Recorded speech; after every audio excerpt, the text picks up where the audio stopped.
So Jeff, tell me how you arrived at the current body of work that you have on view here. Well, it sort of went through a sort of organic process of development, but I've always had an interest in architecture and the built environment, and it kind of ranges anywhere from really large public architecture to, you know, microscopic scale public spaces being engineered like nanotech or biotech. So all that kind of imagery interests me for a lot of different reasons. On a formal level, I just find it interesting as abstraction, interesting forms and space shaping.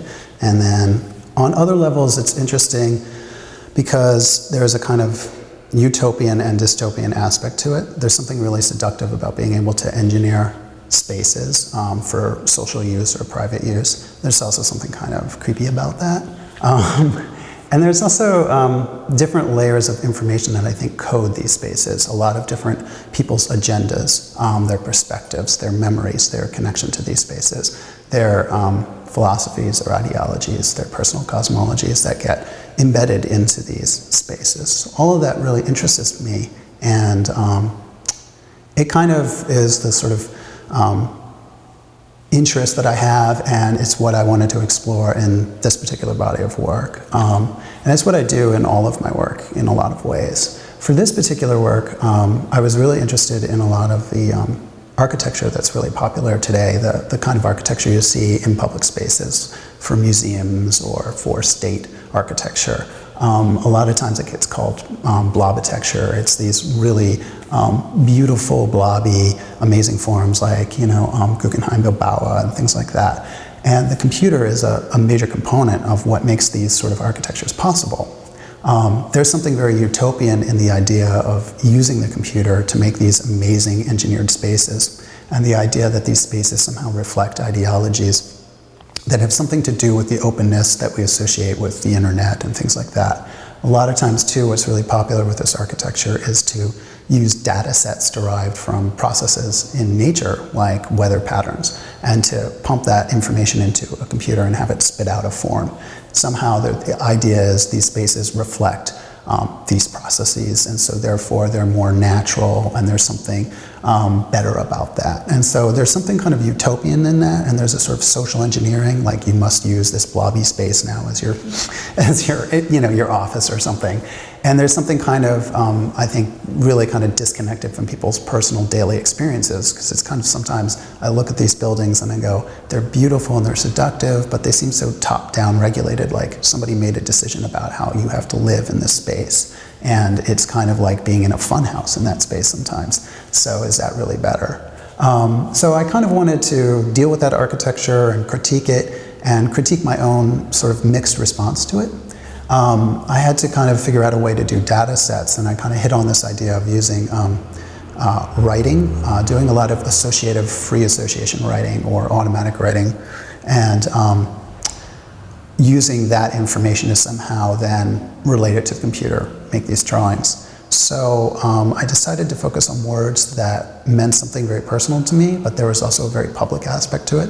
So it sort of gets to this idea of interiority and exteriority.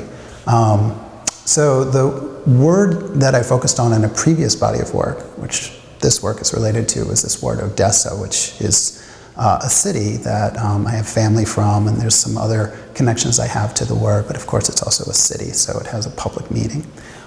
What I do is I write all this information that I can about it, all these things that I associate with it, and I write just reams and reams and reams of information, following different connections to different things, and asking myself questions about it too, like if it was a food, what food would it be, if, you know, things like that. And what happens is I get this big list, and there's imagery in that list. Then what I do is I go and I find those images. Sometimes I'll sketch them out myself, sometimes I'll go to old books or magazines, sometimes on Google, and I'll get all these images and scan them all into the computer, and then using a mix of different programs, bitmap programs and vector graphic programs, I'll literally pick out shapes and lines and colors and things like that and make these like banks of information. They're almost like my materials to build these architectures with.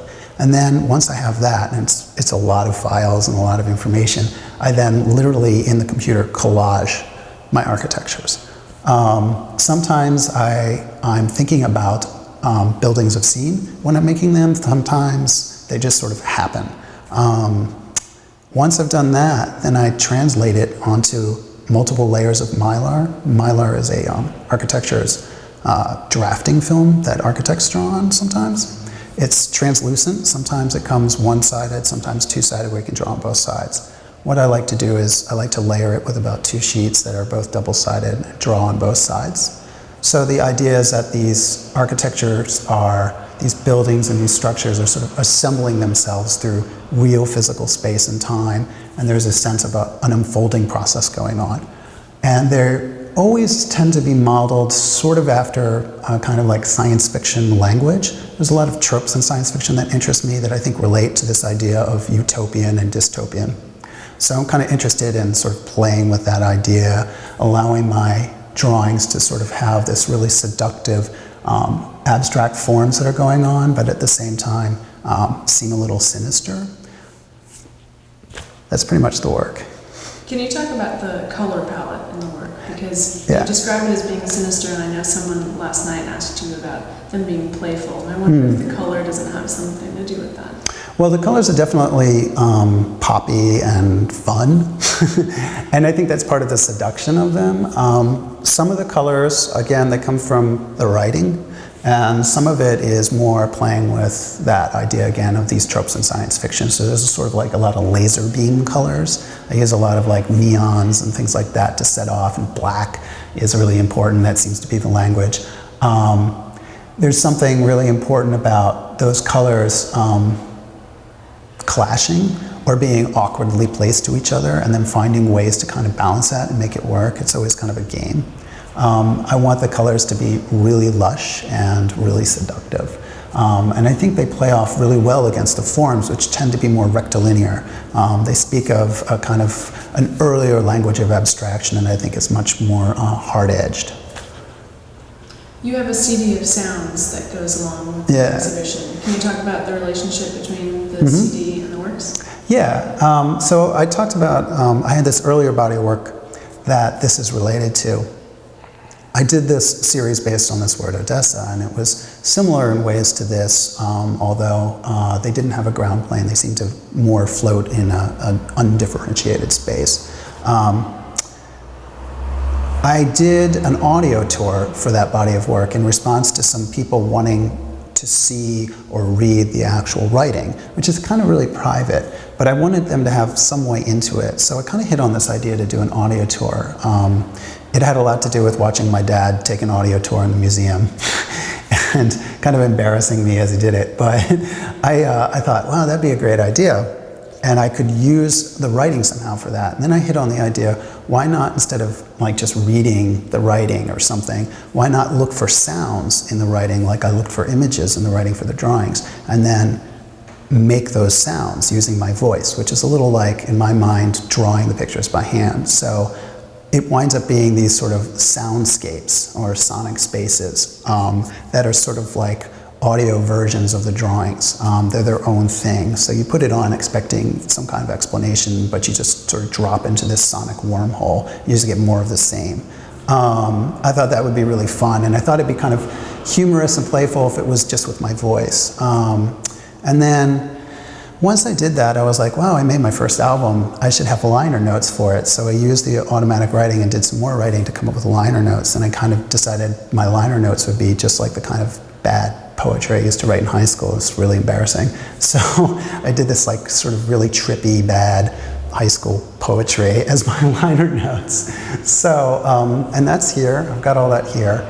And I made it kind of like this idea. You could take these CD booklets that have the liner notes in it, and you could email me for the CD and you get this free CD. So there's this sort of file sharing idea behind it. After I did the project, I thought, well, I want to keep doing this, but I don't want to just pick some other word arbitrarily.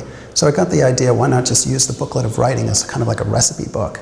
And there's 8 tracks, so I'll do 8 drawings and from each liner note set, and I'll do some more writing related to it. And basically the idea is to back engineer all of the drawings from the original sound piece. So they're all called reversed engineers. They all have different names. The names relate to the titles in the book.